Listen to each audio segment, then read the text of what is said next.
The shadow next door. It was a quiet suburban neighborhood, the kind where houses stood in neat rows, and each seemed to have its own secret life behind the closed doors. For May, a shy high school student, the quiet felt suffocating. Ever since she moved into the house next door to the strange Mr. Yamato, she couldn't shake the eerie feeling that something wasn't quite right. Mr. Yamato was an older man, graying hair, thin and wiry, with eyes that always seemed to linger too long when they met hers. He never left the house during the day, and at night, his windows were always shut tight, his lights flickering like the faintest of heartbeats in the darkness.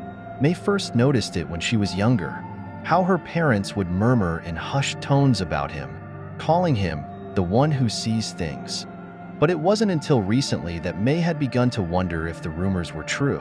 Every evening, after school, she would see strange shadows moving behind Mr. Yamato's windows, figures that didn't seem to belong to the old man. Sometimes, the shadows twisted unnaturally, as if they were trying to escape, only to be drawn back inside by some unseen force.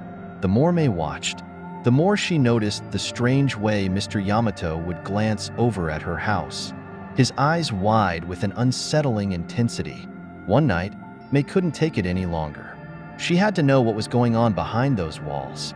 With her heart pounding, she decided to sneak over to his house and peer through the gap in his curtains.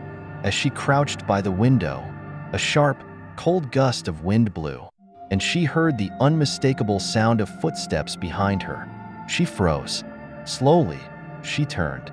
There, standing just a few feet away, was Mr. Yamato. Curiosity is a dangerous thing. "May," he said softly, his voice raspy, like it hadn't been used in years. His eyes were hollow, dark circles under them, and his smile didn't reach them. "But it's too late now. You've already seen it." Before May could react, the door behind Mr. Yamato creaked open.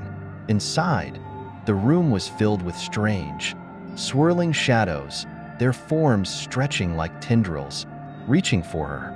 May stepped back, her legs trembling. "What's happening?"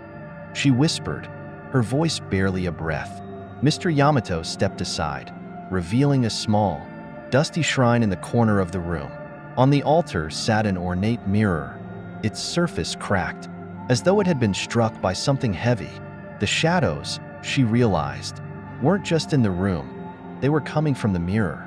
"This mirror," Mr. Yamato explained, "is not just a reflection of the world. It shows what should not be. It holds the spirits of those who've left too soon. My family has been its keeper for generations." Suddenly, the shadows surged toward May, cold and whispering her name. She stumbled backward,